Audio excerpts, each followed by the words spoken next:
Hey, Sam. Good morning. Good morning to you. It's going to be a great day. It is going to be a glamorous, glittery day. Ooh, do you think it's going to be a day of gigantically good things? And goofy, gooey things.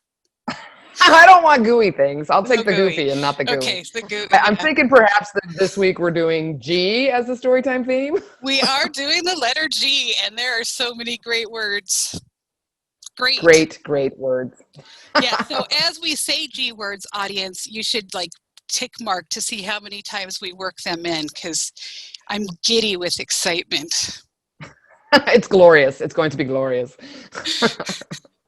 Are you? Okay, let's get started the way we always do. Before story time, we got to get the wiggles out. So help me do this by starting out and wiggling your fingers. My green fingers. Nice. Crafts are not always clean, but they're great. Sometimes they're gooey. Okay, now we wiggle our fingers, and now we're going to wiggle our toes. Get those toes wiggling. Okay, now we're going to wiggle the good morning stretch. Wiggle your shoulders. Yes. Yeah, that one feels good. And now the silly one, wiggle your nose. And now it's time to wiggle everything. Get all of those wiggles out of you. Whew. Now all the wiggles are out of me. And shh, I'll be as still as can be as we share stories all about the letter G. That was so gleeful, Sam. Okay, we're going to talk about words that start with G, but before we do that, Sam, we have to talk about one of the weird things with G. G makes two sounds. That is true. And what is your favorite G sound? It's really hard to choose. Probably the G, the hard G. The G. I'm kind of a J. I'm kind of I like the fact that it's sort of masquerading as a J, like the G gets to do some good fun things. But then there's words like gnarly. Oh, what? Where'd the G go? Where'd the G go? Let's not talk about gnarly. We'll leave that for like second grade. That's not right for preschool story time. Okay, are you ready to guess my objects? I will guess with glee. Ooh, it's kind of dark. Let me see if I can change my lighting up. It's Tricky. Like a grape-colored ghost. It is a grape-colored ghost. Okay. Oh, googly eyes. I think we use that one for E too. I love it. But green googly eyes. Yeah. Whoa. Uh-huh. Okay. We're getting good at this.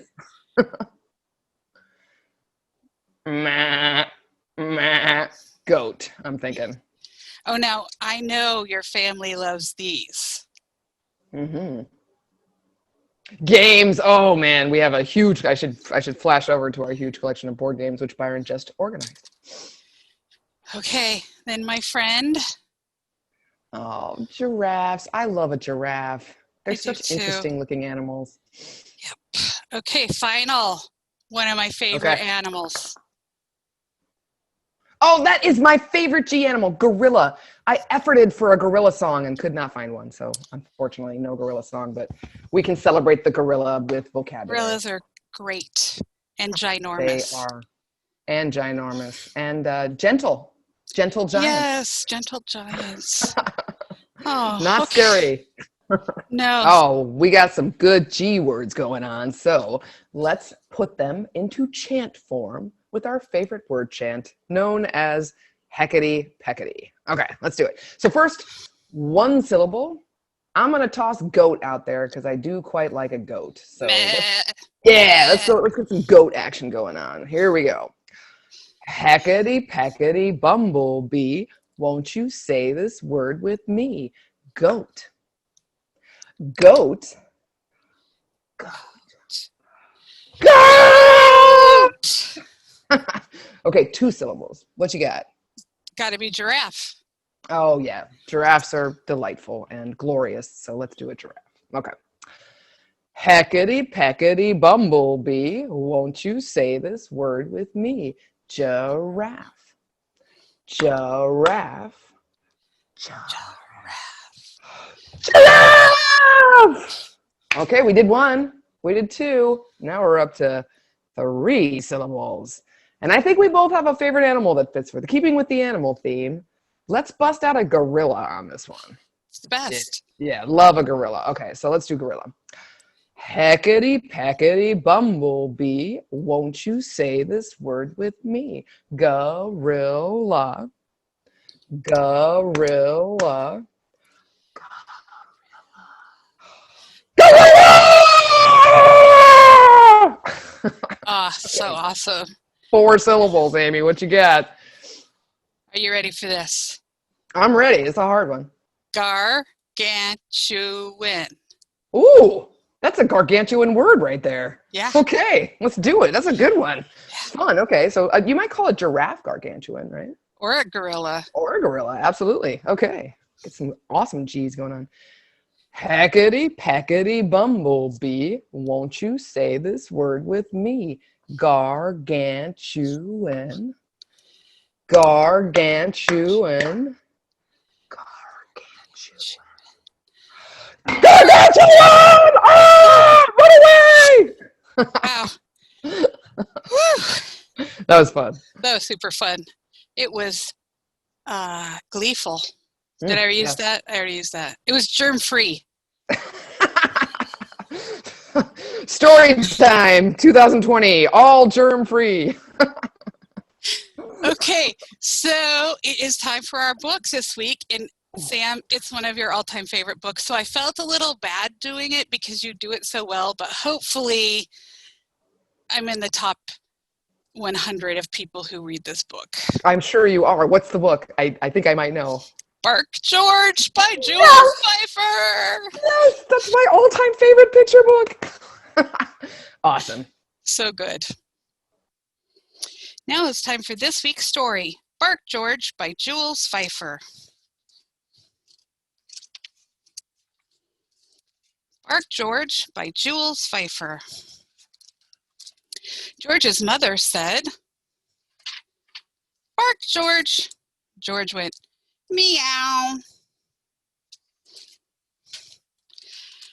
"No, George," said George's mother. "Cats go meow, dogs go arf. Now, bark, George." George went, "Quack, quack."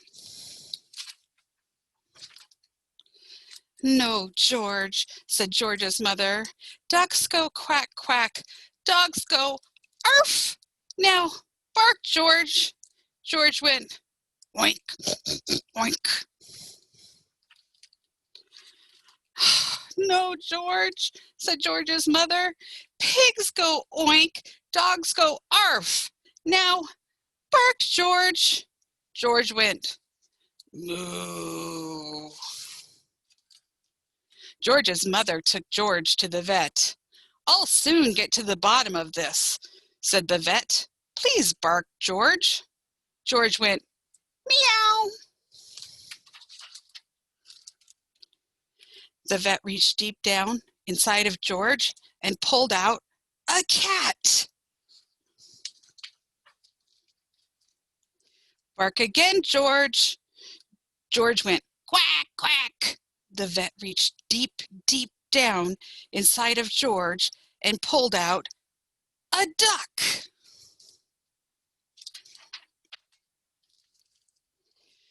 "Bark again, George." George went, "Oink, oink, oink." The vet reached deep, deep, deep down inside of George and pulled out a pig. "Bark again, George." George went, "Moo." The vet put on his longest latex glove. Then he reached deep, deep, deep, deep, deep, deep, deep, deep, deep, deep, deep, deep, deep down inside of George and pulled out a cow. "Bark again, George." George went, "Ruff." George's mother was so thrilled that she kissed the vet and the cat and the duck and the pig and the cow. On the way home, she wanted to show George off to everyone on the street. So she said, "Bark, George!" And George went, "Hello!" I wonder who says hello. That's the story of Bark, George by Jules Pfeiffer. Oh, yes! That is such a great book. I hope everybody loves it as much as I do. I'm not sure about the ending, Sam. It's a little dark. Oh, it's funny though. All right. And now we're going to do a song that I'm really excited to share. This is a song that I loved when I was in kindergarten and first grade. That's when I learned it. It's called Grandfather's Clock. It's a really old song, and you're going to get to go tick tock quite a few times. So buckle up. Let's go sing Grandfather's Clock. All right, I bet you all know what a clock is, right? The thing that tells time. But have you ever heard of a grandfather clock? It's a very special kind of clock that's really tall and beautifully made out of wood with a pendulum inside. Well, we're going to sing a song all about a grandfather clock, and this song is old. It's been around since 1876, and sometimes it's really fun to share the really old folk songs to make sure that you get to have the same kind of fun that your great-grandparents would have been having. So let's sing My Grandfather's Clock. Now, if you like this song, I'm only going to sing the first verse and the refrain. But if you like it, check out Johnny Cash's version on YouTube. It's really fun. He does all the verses, and he does a great job with it. Okay, it goes like this. My grandfather's clock was too tall for the shelf, so it stood 90 years on the floor. It was taller by half than the old man himself, but it weighed not a pennyweight more. It was bought on the morn of the day that he was born, and was always his treasure and pride. But it stopped short, never to go again when the old man died. 90 years without slumbering, tick tock, his life's seconds numbering, tick tock, it stopped short, never to go again when the old man died. All right. That was groovy. Sam, I just noticed behind you there's a globe. Indeed, there is a globe behind me. Yeah. Good point. Just wanted to point that out. G things, no? No other G things around me. But... Yeah, I don't think I have any either, but I do have a joke of the week. Okay, well, that doesn't start with G, but it's close. It could sound like G. That's why the English is so confusing. English, ugh. Okay, are you ready? I'm so ready. What did the horse say when it fell? I figure out how this is a G joke. I don't know. What did the horse say when he fell? I've fallen and I can't giddy up. That's a good joke. It's hilarious, particularly if you ever got to see those ads from, like, I don't know, it was the 1980s or 1990s, but I've fallen. You know, Amy, I think it's happened again. Where does the time go? Where does it go? I was going to try to find a G word for that's sad, but are there any? I think G words are all giggly and goofy and they are great. Glamorous, gigantic. Yeah. Huh. Okay, well, we didn't say giggly. We had a giggly, goofy time, and now it's time to say goodbye.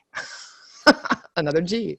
Okay, let's do it the way we love to do it, with our favorite goodbye rhyme called "See you later, alligator." Okay, you guys all gator. Alligator starts with A, but gator starts with G, so let's do it. See you later, Alligator. Give a hug, ladybug. See you soon, baboon. Ah! Bye-bye, butterfly. Better swish, jellyfish. Blow a kiss, goldfish. Time to shake, rattlesnake. The door, dinosaur. Be sweet, parakeet. Let's jam, Sam. Let's jam. And that See you is next letter week. G. I'll see you next week for another good letter. Hilarious and hopeful and happy letter, perhaps? Sometimes haunting. Ooh. Tune in next week.